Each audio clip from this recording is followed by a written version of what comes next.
Transformer एक electromagnetic device है, एक ऐसी डिवाइस जो कि इनपुट हमें इलेक्ट्रिकल एनर्जी में देती है और आउटपुट भी हमें इलेक्ट्रिकल एनर्जी में देती है।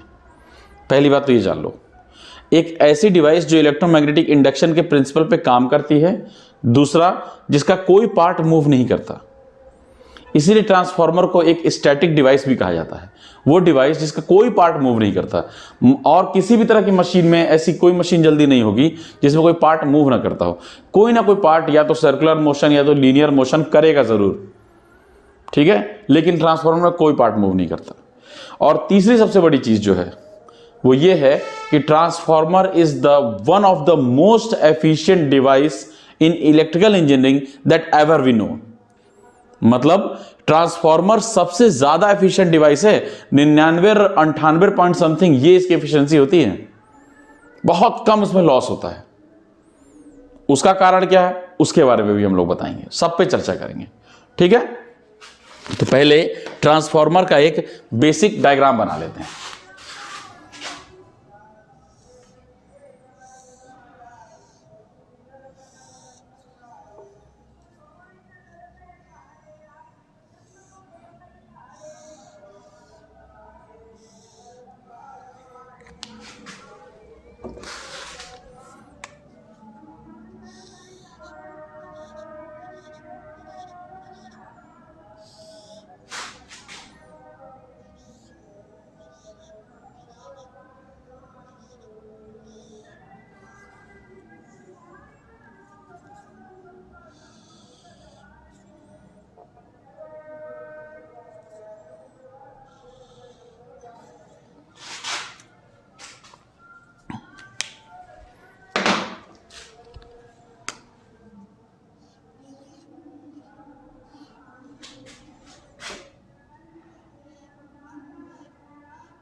देखो, यह है आपका ट्रांसफार्मर, एक हल्का फुल्का डायग्राम आ गया इसका। क्या है इसमें, ये जो सप्लाई के हैं, यहां पे हमने एसी सप्लाई दी है इसके अंदर। पहली बात तो ये कि ट्रांसफार्मर एसी पे काम करता है, ये जान लो ना, ठीक है। हमने इसमें एसी सप्लाई दे दी, ठीक, उसको हम लोग ईएमएफ कहते हैं। क्या है ईएमएफ इसका, E1 इसका ईएमएफ है। इधर लोड है, लोड साइड का ईएमएफ क्या होगा, E2 मान लेते हैं, ठीक है। ईएमएफ क्या होता है, जो सोर्स से निकलता है, और ये वोल्टेज क्या होता है जो हम लोग आउटपुट टर्मिनल पे चेक करते हैं। जनरली बातचीत के लिए हम लोग ईएमएफ और वोल्टेज को एक ही मान लेते हैं, बट तरीके से ये देखा जाए तो ईएमएफ वो वोल्टेज होती है जिसमें कोई लॉस नहीं होता। EMF is a loss less voltage. लेकिन हम लोग प्रैक्टिकली अगर देखा जाए तो ईएमएफ और वोल्टेज कभी सेम नहीं होगी। मतलब क्या है, जैसे मान लो एक बैटरी है 5 वोल्ट की, तुमने उस पर से वायर टर्मिनल निकाला, फिर उसको चेक किया, तो जब तुम चेक करोगे ना तो 5 वोल्ट नहीं दिखाएगा, हमेशा 4 पॉइंट समथिंग दिखाएगा, 4.4 4.6 ऐसे कुछ, ठीक है। लेकिन वो जो तुमको दिखा रहा है वो है 4.6 4.4, ये है वोल्टेज, और जो उस पर लिखा है मेंशन है वो है बैटरी का ईएमएफ।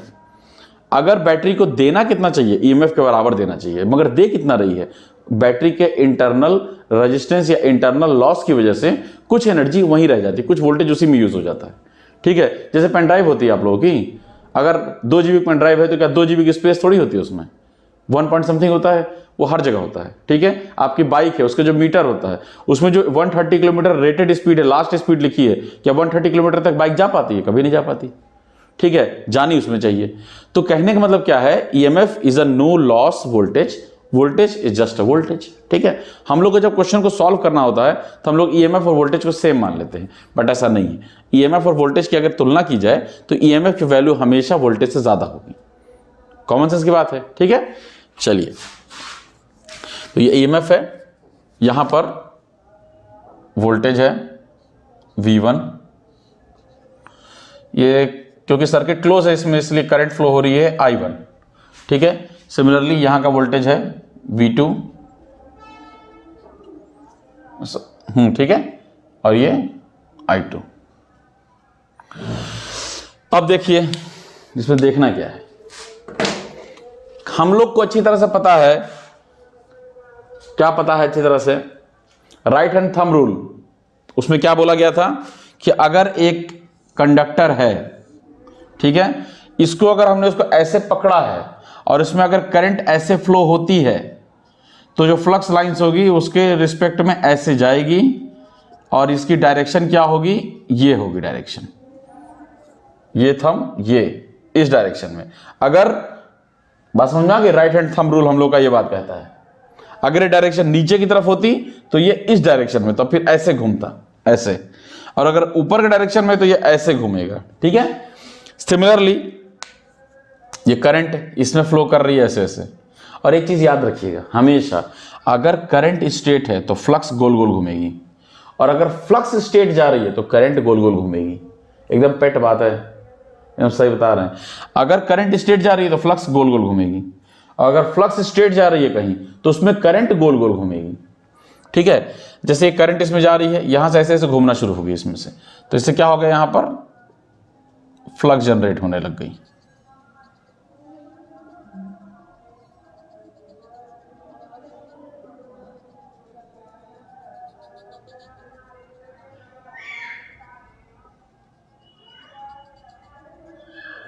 फ्लक्स की डायरेक्शन क्या होगी,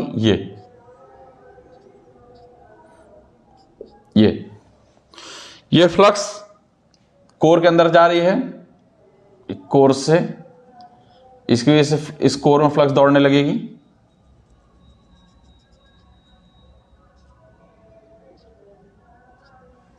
ठीक है।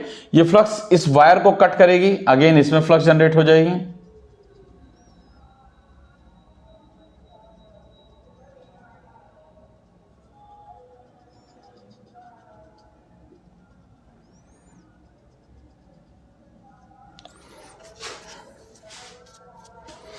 ठीक है।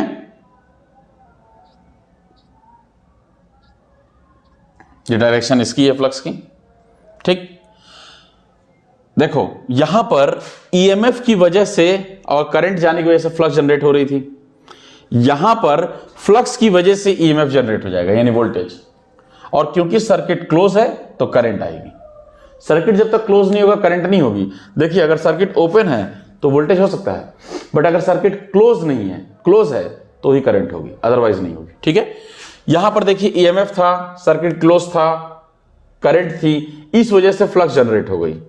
ये फ्लक्स जनरेट हुई, उसने कोर को काट किया, ये फ्लक्स यहां फ्लक्स जनरेट हुई और फिर यहां पर ईएमएफ जनरेट हुई, और ये सर्किट क्लोज था इसलिए यहां पे करंट आ गई।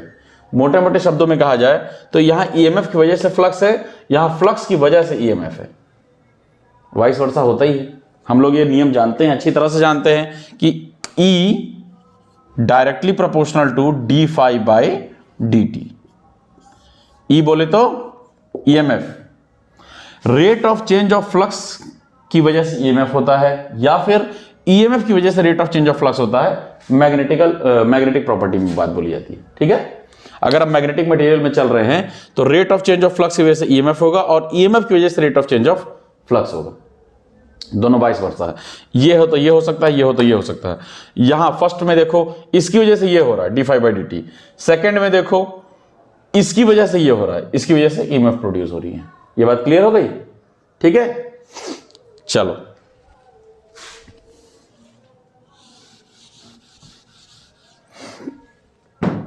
एक छोटे सा एग्जांपल और दे देते हैं। पहली चीज ट्रांसफॉर्मर, हमने क्या क्या बताया था इसमें, ट्रांसफॉर्मर को लिखने का एक तरीका ये भी होता है, एक्स लिख के नीचे सफिक्स में ER लिख देते हैं। Transformer is a static device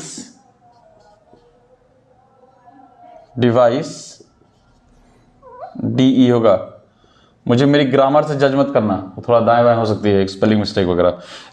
transformer is a static device which follow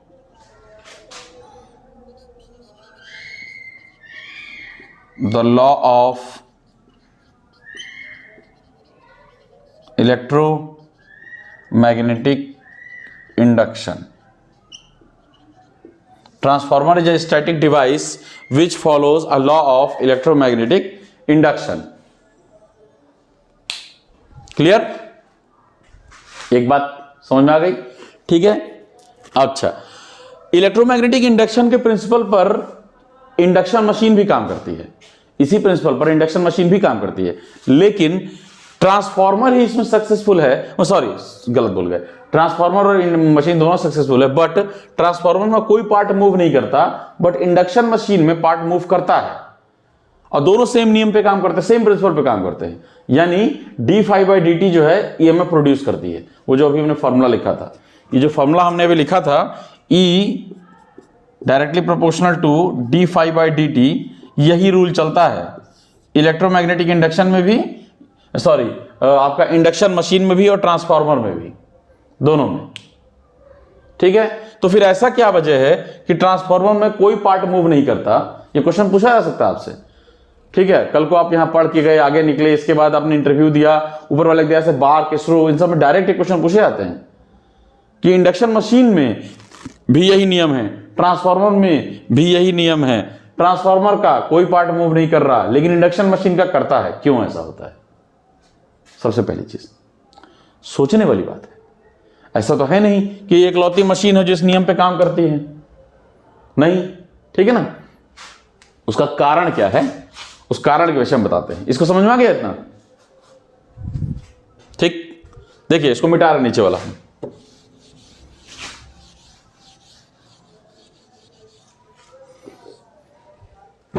actually क्या है, फॉर्मूला आप लोग ने पढ़ा होगा, फाई इक्वल टू बी ए। ठीक है, हमें अच्छी तरह से ये बात पता है कि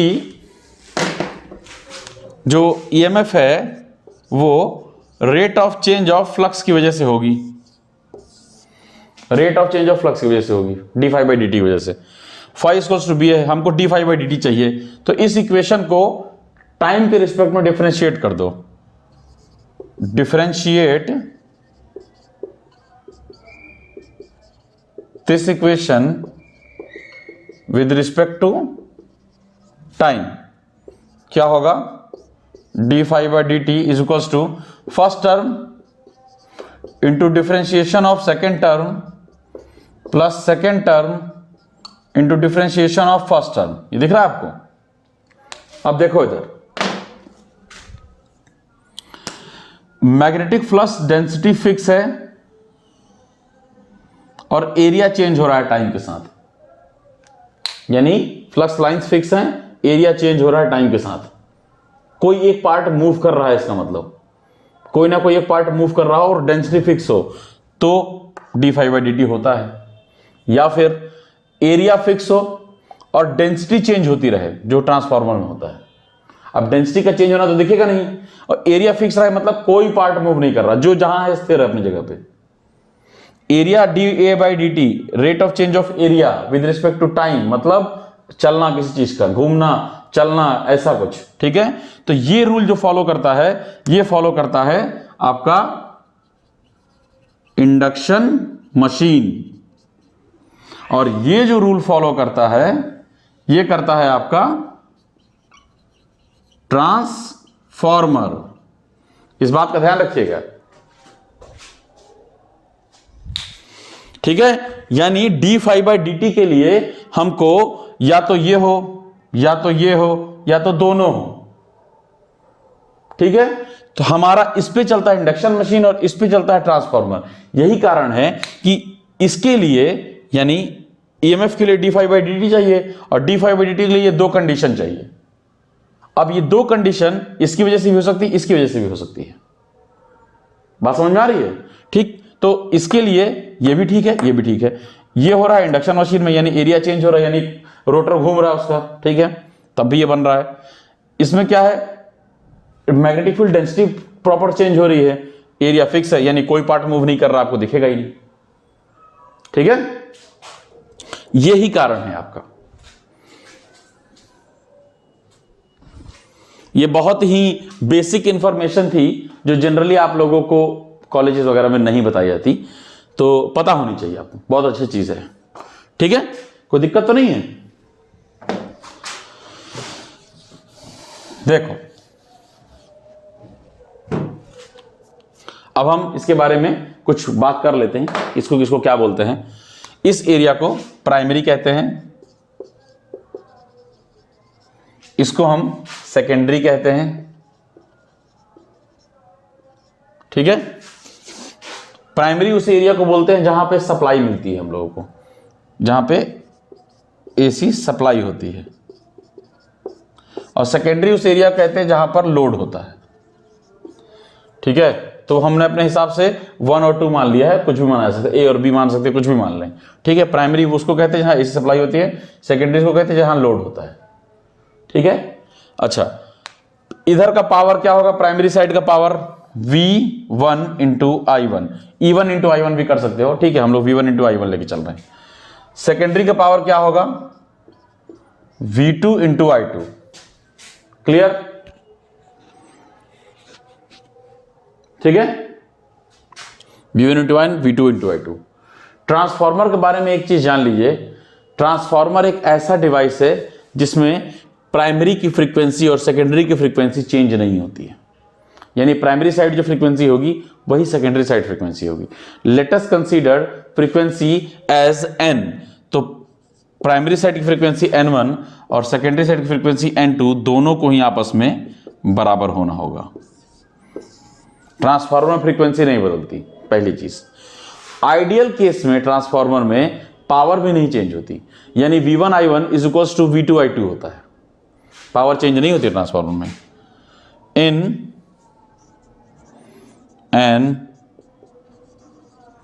an ideal transformer V1 I1 equal to V2 I2, कोई दिक्कत तो नहीं है,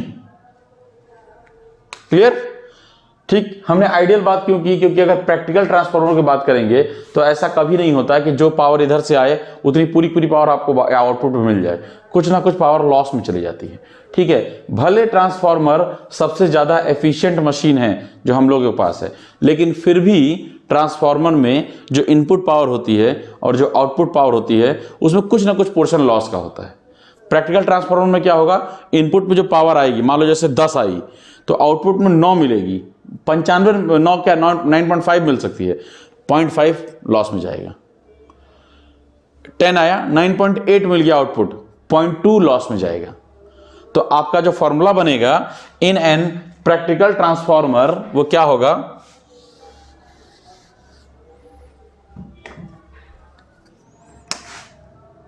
इन an practical transformer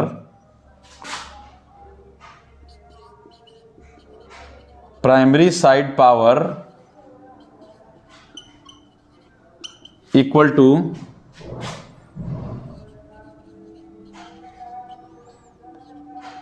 secondary side power plus loss. ये बात ध्यान रखिएगा, मतलब V1 I1 equal to V2 I2 plus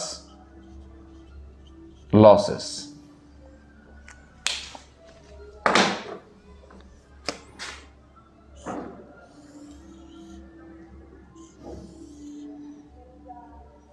कोई डाउट तो नहीं है,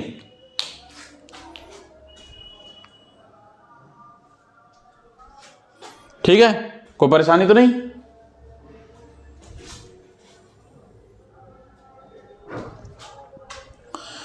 ये है ट्रांसफार्मर, ठीक है। ट्रांसफार्मर में मेनली 2 प्रकार के लॉस होते हैं, 2 टाइप के लॉस होते हैं, ठीक है। कौन कौन से लॉस होते हैं, एक होता है लॉस किस चीज में होगा, लॉस देखो किस किस चीज से हो सकता है, कारण क्या है।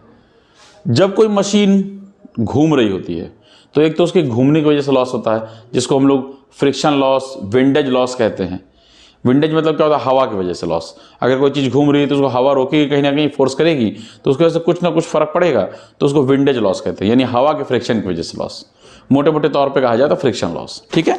तो फ्रिक्शन लॉस, विंडेज लॉस, अगर कोई मशीन घूम रही है तो उसके अलावा मशीन में जो मटेरियल हम यूज़ कर रहे हैं उसकी वजह से भी कुछ ना कुछ लॉस होगा। हमने बोला ना कि अगर बैटरी की वो 5 वोल्ट है और अगर हम उसको सप्लाई में चेक करते हैं तो 4.6 आएगा, 0.4 वोल्ट या 0.2 वोल्ट जो भी है वो बैटरी के इंटरनल रेजिस्टेंस की वजह से चला जाता है।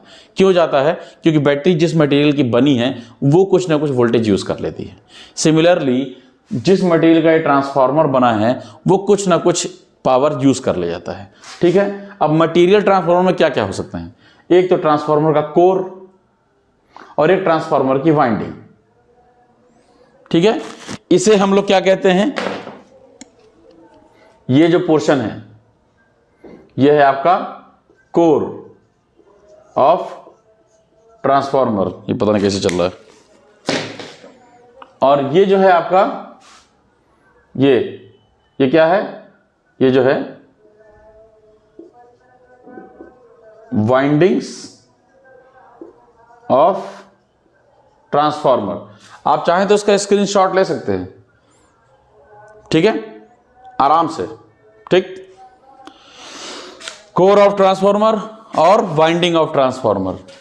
कोर इसे कहते हैं, वाइंडिंग इसे कहते हैं। इन्हीं की वजह से लॉस होता है। जिस मटेरियल का कोर बनेगा उसकी वजह से लॉस होगा, जिस मटेरियल की वाइंडिंग होगी उसकी वजह से लॉस होगा। अब क्योंकि ट्रांसफार्मर में कोई पार्ट घूमता तो है नहीं, तो फ्रिक्शन ऑफ विंडेज लॉस इसमें नहीं होता है। ट्रांसफार्मर में सिर्फ 2 ही तरह के लॉस होते हैं, एक कोर लॉस, दूसरा वाइंडिंग लॉस। ठीक है, कोर पहले के ज़माने में फर्स्ट टाइम जब ट्रांसफार्मर यूज हुआ था तो कोर आयरन का बना था, इसी वजह से कोर के लॉस को आयरन लॉस भी कहा जाता है। ठीक है, और जब वाइंडिंग हमने इसकी की थी, वाइंडिंग की थी तो वो कॉपर से की थी। ठीक है, इसीलिए वाइंडिंग लॉस को कॉपर लॉस भी कहा जाता है। तो ट्रांसफार्मर मुख्यतः 2 तरह के लॉस होते हैं, core loss and copper loss, या iron loss and copper loss. ठीक है, ये मेन 2 तरह के लॉस होते हैं। ये कैसे होते हैं, क्या होता है? इस फिगर में आपने एक चीज शायद गौर नहीं की कि मैंने इसमें नंबर ऑफ टर्न्स ज्यादा रखे, इधर नंबर ऑफ टर्न्स कम रखे। ऐसा क्यों किया? ठीक है, बहुत लोगों को इसका आंसर पता होगा, नहीं भी पता होगा तो इन सारी चीज़ों के बारे में कल हम डिस्कस करेंगे। बाकी आप हमसे जुड़े रहिए। कोई भी तरह की क्वेरी हो, आपको कुछ भी पूछना हो, आप हमसे पूछ सकते हैं। ठीक, आप हमारे कमेंट सेक्शन में कमेंट करिए और आपको जो भी हमसे पूछना हो उसके बारे में आप हमसे पूछ सकते हैं। ठीक है, कोई भी तरह की दिक्कत हो उसके लिए हम यहाँ मौजूद हैं। अपना ख्याल रखिएगा। नमस्कार।